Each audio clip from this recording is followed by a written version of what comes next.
Hi guys! Certified batang 90s ka ba, kapuso? Kung oo, naku, I'm sure minsan kayong kinilig sa love team ni na Wax at Peachy sa youth-oriented drama series na Thank God It's Sabado o TGIS. Papi, sinilin ko tayong girl kanina. Di ba ganda niya?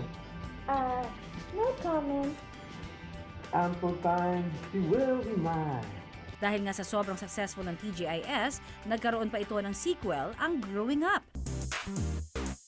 Pero ang aktor na si Bobby Andrews, na siyang gumanap bilang Wax, abay, parang hindi naman tumatanda. Katunayan, 45 years old na pala siya ngayon. Time flies, di ba? Ika nga.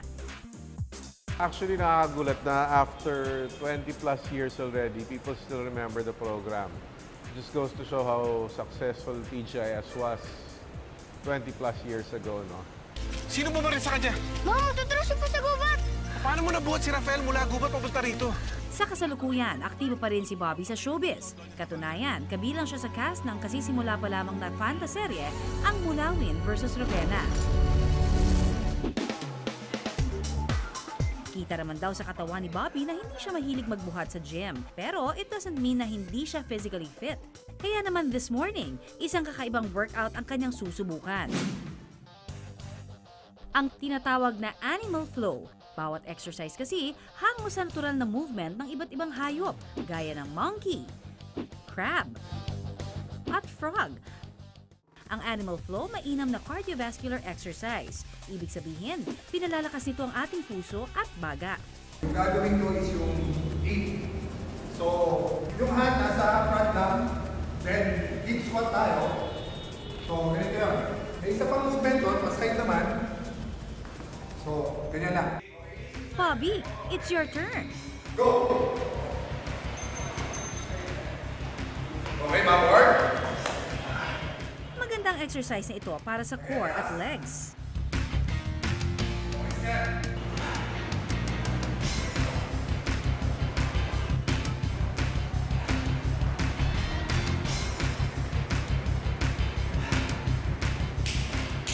Okay, yung pangalawa is crab naman.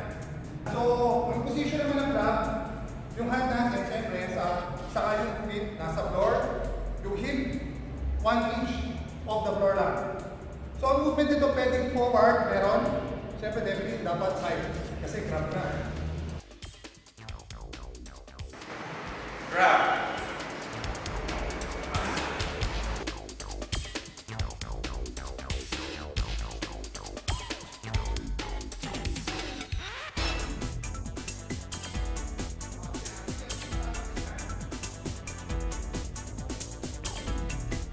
This is not as easy as it looks. Ito, coach, rubdo mo talaga sa core at saka sa triceps, ano? Yan ang crab. At ang huling Animal Flow exercise na ituturo ni Coach Red, ang frog leaps. Kailangan lang mag-deep squat, tsaka mag-explode o tumalon ng todo habang naka-raise ang magkabilang braso. Actually, coach, ang tawag dapat dito, hindi frog eh. Anong tawag ba dyan? Dapat yung labandera eh. Para Oo, laba, pwede. sampay, di ba? Napaulit, isa, sampay. Aba, Bobby, pwede ka rin pala sa comedy, ha? Mas magandang gawin itong circuit style para talagang tumaas ang ating heart rate. Bawat exercise, gagawin for 15 seconds hanggang sa kaya ninyo. 45 seconds lang yan. Ito yung pawis natin. Can I imagine doing like 3-5 sets of that, coach? Oo, pwede na. Oo.